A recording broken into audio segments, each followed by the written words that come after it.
All right, let's now get you back up to date with the story that's in fact unfolding, where India's finance minister, former finance minister, he's passed away. His final rites are to be performed in a short while from now at the Nigam Bodh Ghat, and all the leaders, the who's who of the Indian political spectrum, is present at the Nigam Bodh Ghat. And in many ways, this is an end of an era in Indian politics. Arun Jaitley may not have been a mass leader, but his impact on Indian politics is immeasurable. And our senior political affairs editor, Karthikeya Sharma, joins us live from the newsroom. Karthikeya, it's a very somber moment as we look back upon the life of this extraordinary individual who has impacted Indian politics in more ways than one. He's been described variously as an Ajat Shatru, a gentleman politician, and also an individual who was referred to as many personalities rolled into one.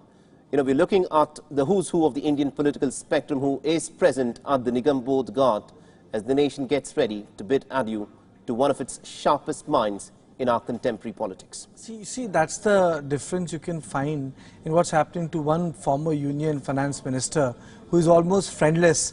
Only a couple of people have supported him. But Jaitley, on the other hand, had a lot of support from cross-party. Even within the party, had a lot of cross-party support. Now, I can see on the screen Baba Ramdev, the former organizing secretary, Ramvilas Paswan, former Chief Minister of Madhya Pradesh. I can also see on screen Lok Sabha Speaker Om Birla, the acting president of Bharatiya Janata Party, JP Nadda. We can also see on our screen Ashwini Chaubey, one of the union ministers, a representative from various other countries, Home Minister Amit Shah, Defence Minister Rajnath Singh, Mr. Athawale, Vice President Venkaiah Naidu, Arvind Kejriwal, Manish Sisodia, the whole power structure of the Delhi or the government is in Nigam Bodh Ghat. You can see that Smriti Irani is standing, also participating in other arrangements. You know, the rituals which are supposed to be done before you light the pyre are being conducted. Very soon the pyre would be lit. So, you know, these are the rituals which have to be followed. I think the first part of the ritual has started, where the body is cleansed, you know, in the sense that you prepare it for the final journey. And then once that is done, you can, now this is Mrs. Arun Jaitley in pink salwar kameez. In the center is Arun Jaitley's daughter, Shonali. Sangeeta Jaitley is on the left side. So I think in a short while from now, the rituals will take place. Son Rohan is with the body. So I think these are the older visuals which we are getting from Doordarshan. Now once this is done, now the body has actually arrived. Absolutely. Body has actually arrived with the son, and Nigam Bodh Ghat has an elevated platform, unlike other crematoriums and the pyre points. So it's a bigger facility. So you can see Rohan Jaitley at the middle with the body, because it's a state funeral. The body is also being attended by the paramilitary forces. Once you deem it as a state funeral, you know, these are the set features of the government which kicks into action. Absolutely, indeed. Now, I think they are directly taking it to the pyre point, because the initial rituals are over. I think from this place, the body will be taken to this elevated platform where the pyre will be lit. You know, you can see it on the right-hand side of your screen. This is the place, you know, which the camera was trying to pan. And once it's there, the ritual is going to commence. It's you know, Prime Minister could not be here, but he made a reference from Bahrain that, you know, he can't believe the fact that his friend has passed away. And Mr. Jaitley played a very crucial role when it came to transition within Bharatiya Janata Party. Yes, apart from Rajnath Singh, he was the second most important person. But Rajnath Singh as a president gave political heft to Prime Minister's transition. But Mr. Jaitley was the brain behind the first cabinet. A lot of people whom we see as ministers are supposed to be people who were like doctored and raised as leaders by Jaitley. For example, the power minister of Uttar Pradesh, the biggest state in this country, Shrikant Sharma, was a person whose job was to coordinate press conferences when BJP was in opposition. He was a media in charge. Right. Siddharth Nath Singh, he is health minister in UP. Nirmala Sitharaman, finance minister. I remember the days when Arun Jaitley took over, even Piyush Goyal, Nirmala, they were being made ministers with independent charge. They would come to Arun Jaitley's room to take a briefing as to on what points government should be defended. So even before the social media came into action, or even before other things happened, it was Mr. Jaitley who had already taken Bharatiya Janata Party to the politics of the drawing room, which is called the war room issue. So that is how I remember Mr. Jaitley, though Mr. Jaitley was not as powerful when Vajpayee was the Prime Minister, because at that point of time and other people who ruled the roost, but he was the rising star. Absolutely. And after passing away of Pramod Mahajan, he filled that boot, but not as a person who ensured funds to the party, but he filled that boot in terms of networking for the Bharatiya Janata Party. So, keeping aside the money part, he became the suave face. 2002, he was the chief spokesperson of the party, and in 2009, he was appointed as the leader of Rajya Sabha. Simultaneously, Sushma Swaraj was also appointed as leader of Lok Sabha, and they both function at the same time. So this is the elevated platform on which the pyre is going to be lit any time now. And I can say that only family and couple of people from Delhi Bharatiya Janata Party Congress are there, and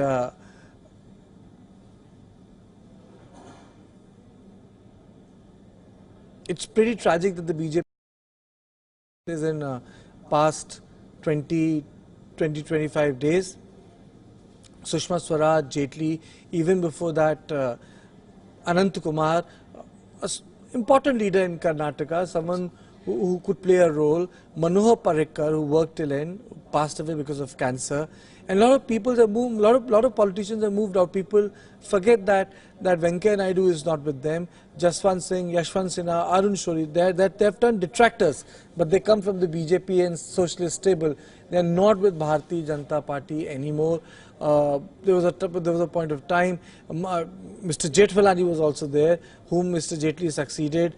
He is not there, part of Bharatiya Janata Party. It's a lot of the pantheon of the Vajpayee is not available to Bharatiya Janata Party. For example, George Fernandez, Nitish Kumar is outside. Mamta Banerjee used to be an MOS under Vajpayee. Omar Abdullah used to be an MOS under Vajpayee.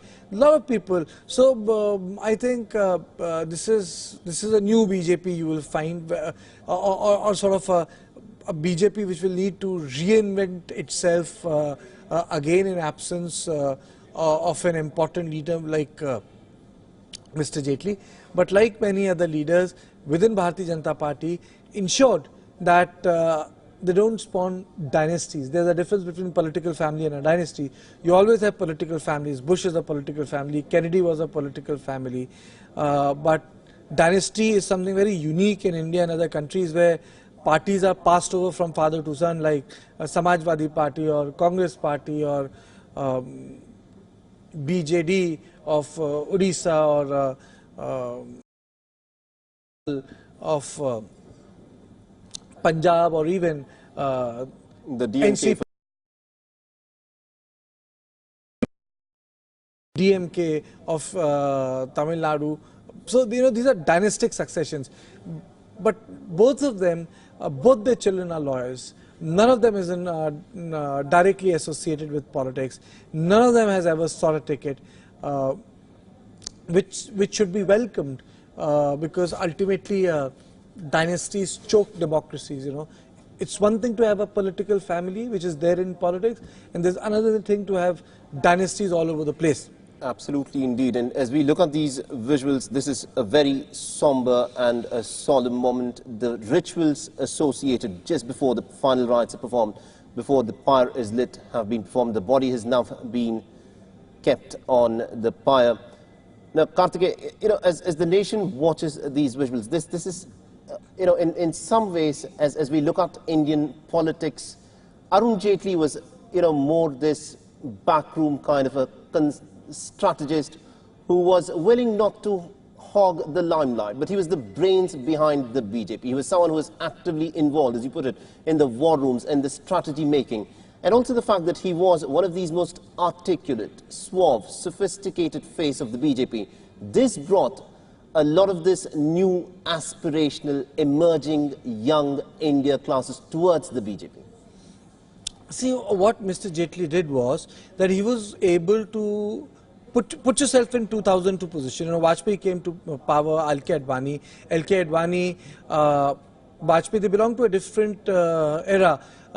They had a lot of popular support, but most of the BJP leaders came from a time where, they were not part of the social cultural circuit. They were being voted by urban centers. But even in those urban centers, the cultural and the political and the literary elite they were not with them. I think Jaitley was somehow, he managed to fill that gap, at least when it came to judiciary, at least when it came to the media houses. That gap was filled by Mr. Jaitley.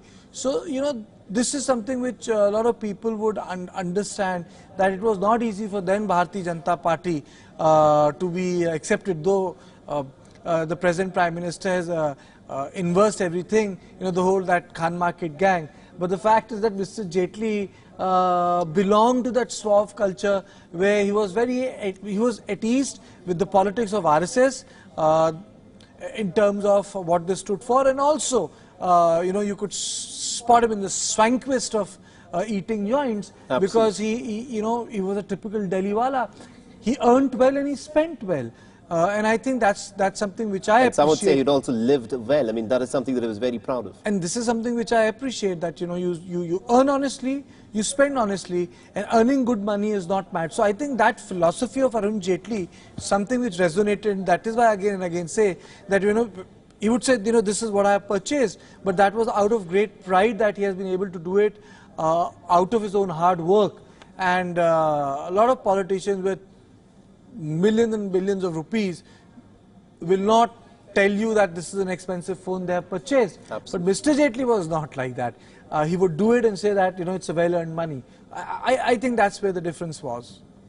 Indeed, and these are very solemn visuals that are being played out as the final rites, the rituals that are performed just before the pyre is lit are presently being performed. And Karthike, I also want you to dwell a little upon the life that Arun Jaitley lived, and in many ways the manner in which he shaped the Bharatiya Janata Party. Every time that we talk about the Bharatiya Janata Party, we talk about the biggest of its leaders, the Lal Krishna Advani and the Vajpayee era, and then the subsequent era of Narendra Modi and Amit Shah. But the person who straddled these two eras, and someone who worked very hard behind the scenes to bring the Bharatiya Janata Party back from its shock defeat in 2004 and kept the party relevant, was this man that India has just lost. Actually, both Arun Jaitley and Sushma Swaraj kept them relevant in Parliament. And I think both of them understood pretty well as to what Lokpal Bill has done to the Congress party. Both of them were very successful in cornering Congress party by BJP on the issue of 2G and coal scam. Today, a lot of people think that... I think Ram Jethmalani is not... No, that was another individual who's just come in there. Do continue.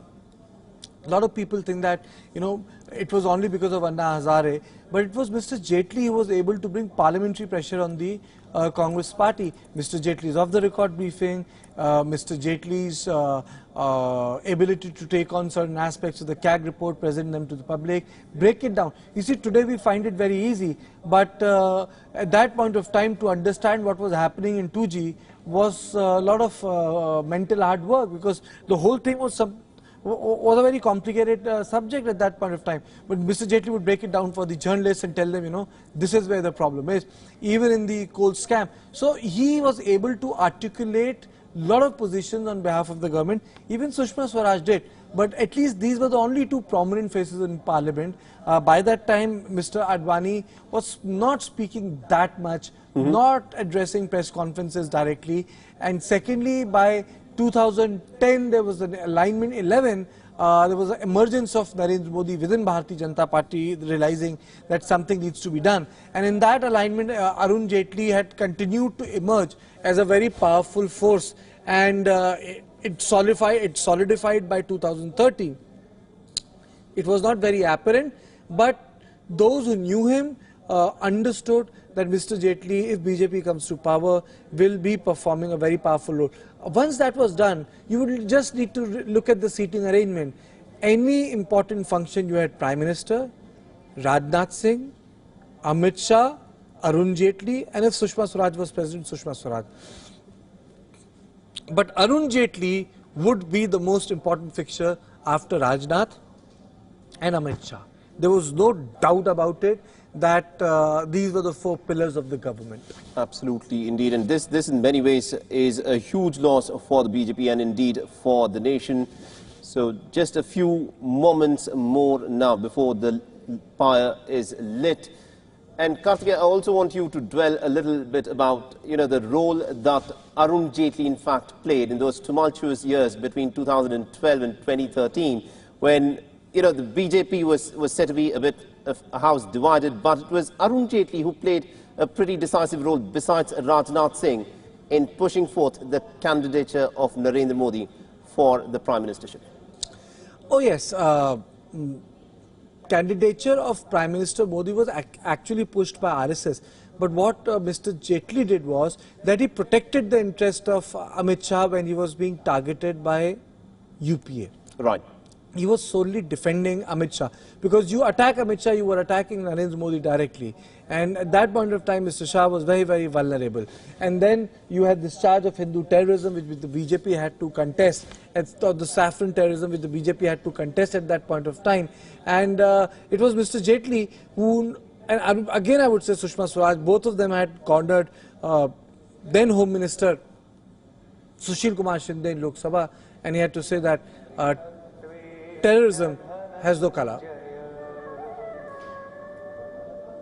Dhananjay बुद्धि और धारणा शक्ति का गुणों के कारण तीन प्रकार का भेद संपूर्णता से विभाग पूर्वक मुझसे सुन।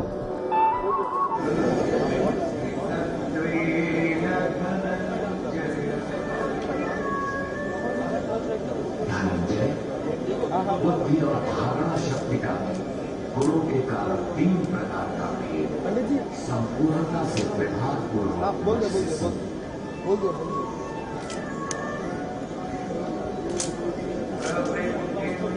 So the rituals just before the pyre is lit are being performed even as we speak. This, of course, is a very somber, solemn moment that we are looking at as one of the towering personalities of Indian politics is no more, and it's going to be a short while from now. I think there is one more ceremony. I think there are a couple of ceremonies which will need to be done. For example, these are small ceremonies in which the holy water is used. Then even before the pyre is lit, I think the final offering in terms of the wood will also be there. Other people would be asked to put some more wood there. Right. These are little rituals before the pyre is lit. Other people will have to vacate the spot.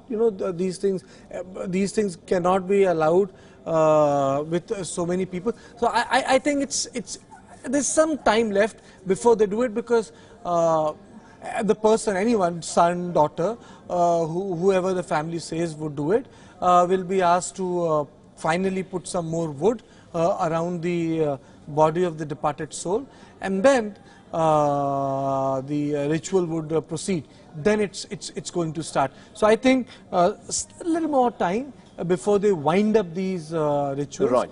But since the body has arrived at the platform, and also because there are a lot of people, everyone wants to participate. Generally in rituals, death rituals, a lot of people would like to come, have that little bit in terms of participation. As I was saying that, you know, these are the small parts of the rituals which will be done. They take, you know, it's like the 5 to 10 minutes before you light the fire, other people will have the opportunity to put some more wood, and like for example this gentleman has started, so this will also be done. Other people would also like to give wood, because you know everyone likes to participate. So it's like a thing that you have provided a wood, so other person would do it in person, right. not allowing other person to do so. So it takes time, and you see that very close family friends, for example, this gentleman is Mukul Rohatgi. Absolutely. He was appointed as AG by the government of India. He's a lawyer friend of Arun Jaitley. So you'll find many people like that in today's function sale. But I would say that a lot of people are remembered for the other good things are done, but Mr. Jaitley should also be remembered for the strong positions he took.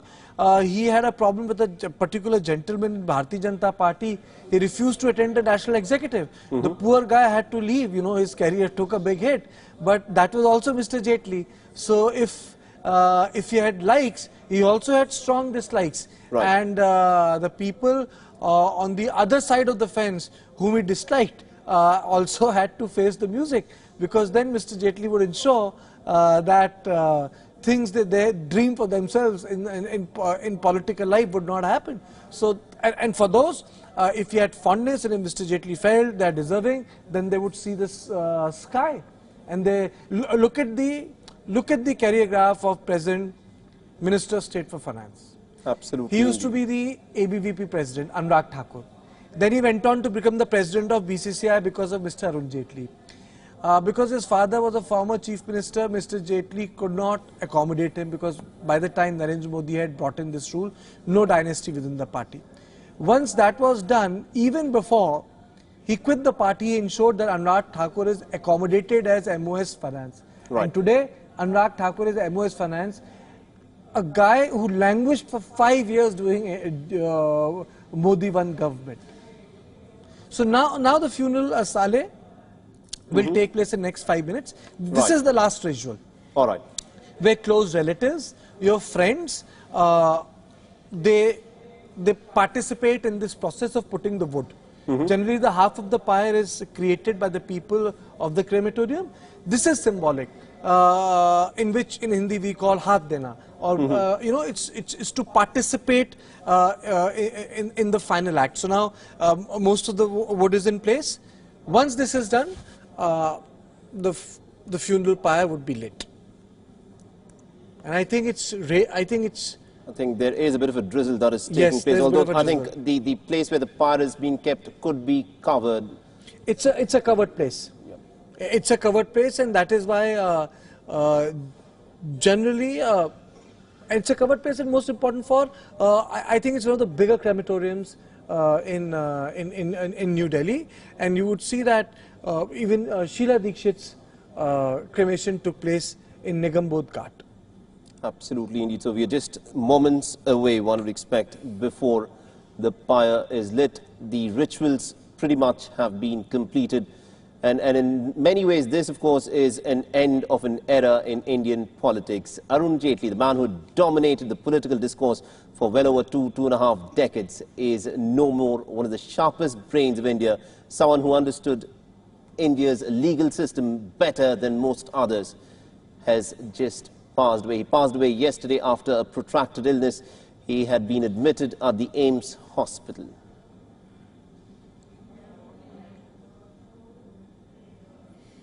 So now the pyre is being lit. There is a small kriya which is done, or this is the last ceremony which is done after the fire is being lit will be done by the sun, and then it would be left.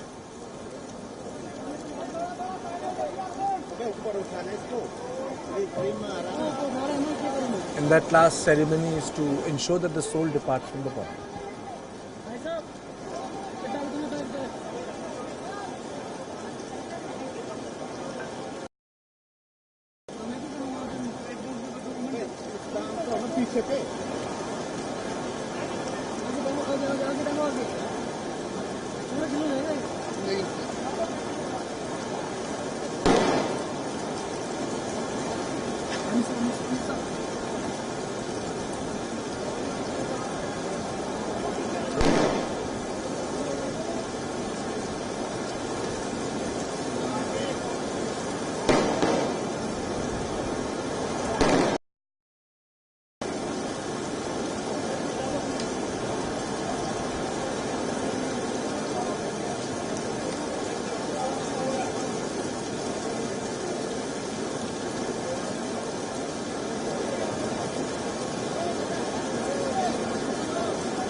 दादा बैठ जाओ light पे यार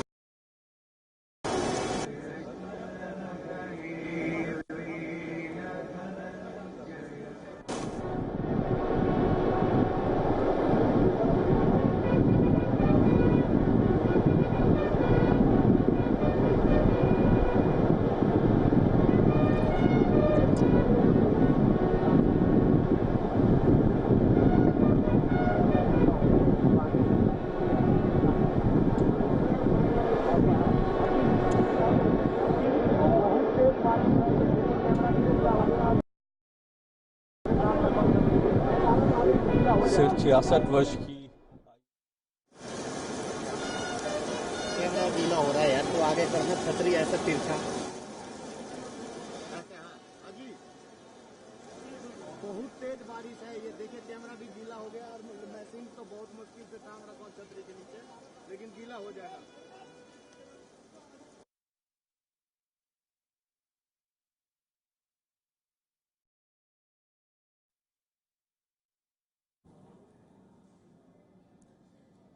So the pyre has been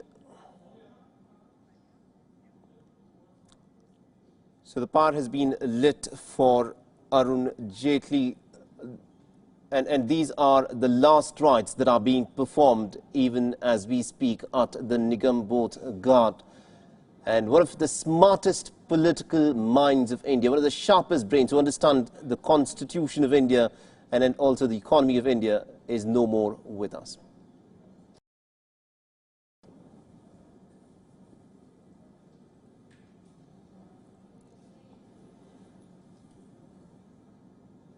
It's also pouring in New Delhi as the fires have been lit. And Karthikeya, you know, I want you to dwell in as we look at these very somber and solemn visuals as the fire has been lit for the pyre. You know, this is in some ways, you know, it speaks about many aspects of the political life of an individual, and such this leader, who was not a mass leader, but someone who was the intellectual engine of the Bharatiya Janata Party for well over 2.5 decades, that anyone who is of any importance within the Bharatiya Janata Party is present today as the pyre has been lit. You know, I would say that there are two types of leaders. Leaders who do well for themselves and leaders who create a lot of legacy in terms of nurturing talent. You just look at people, you know, Swapan Das Gupta is calling Arun Jaitley's mentor, Ashok Pilik, the former advisor to the President of India, calling Jaitley's mentor. Rajat Sharma, you know, one of the proprietors of a TV channel, and a journalist says he was my guide. So, you know, senior lawyers, former AGs, you know, I think the contribution of Mr. Jaitley is largely in terms of the talent he groomed, whether he was in law, whether it was in judiciary, whether it was in bar, whether it was in journalism, or whether it was in politics, or whether it was in parliamentary practices, whether it was in organization. I think his ability to spot people and promote them. Absolutely. I think that was his biggest talent.